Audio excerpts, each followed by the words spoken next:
തീപ്പൊള്ളലേറ്റാൽ എന്തൊക്കെ ചെയ്യണം, എന്തൊക്കെ ചെയ്യാൻ പാടില്ല? തീപ്പൊള്ളൽ ഏൽക്കുമ്പോൾ ആദ്യമായി നമ്മൾ ചെയ്യേണ്ടത് ആ ഭാഗം കൂൾ ചെയ്യുക എന്നുള്ളതാണ്. റണ്ണിംഗ് വാട്ടറിന്റെ അടിയിൽ, ടാപ്പ് വാട്ടറിന്റെ അടിയിൽ 15 മുതൽ 20 മിനിറ്റ് വരെ എവിടെയാണോ പൊള്ളലേറ്റ് ആ ഭാഗം അവിടെ വെക്കുക. റണ്ണിംഗ് വാട്ടർ ഇല്ല എന്നുണ്ടെങ്കിൽ തുണിയിൽ മുക്കി 15 മുതൽ 20 മിനിറ്റ് വരെ വെക്കാം. ഇതിനുശേഷം നമ്മൾ ആ ഭാഗം നല്ല വൃത്തിയുള്ള പ്ലാസ്റ്റിക് കൊണ്ടോ അല്ലെങ്കിൽ ക്ലിംഗ് ഫിലിം എന്ന് പറയും അത് വെച്ചോ കവർ ചെയ്യാം. അതിനുശേഷം വൈദ്യസഹായം തേടാം.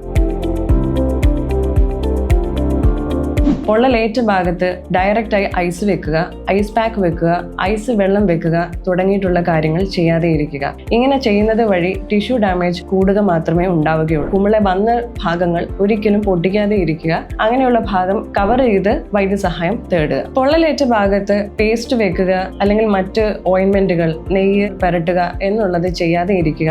ഇങ്ങനെ ചെയ്യുന്നത് വഴി ഉള്ളിലേക്ക് ചൂട് കൂടുതൽ വരികയും ടിഷ്യൂ ഡാമേജ് കൂടാനുള്ള സാധ്യതയും ഉണ്ടാകുന്നുണ്ട്. അതുകൊണ്ട് ഒന്നും തന്നെ അപ്ലൈ ചെയ്യേണ്ട ആവശ്യമില്ല. ആ ഭാഗം കൂള് ചെയ്ത് കവർ ചെയ്ത് ഇമ്മീഡിയറ്റ് ആയിട്ട് വൈദ്യസഹായം തേടുക.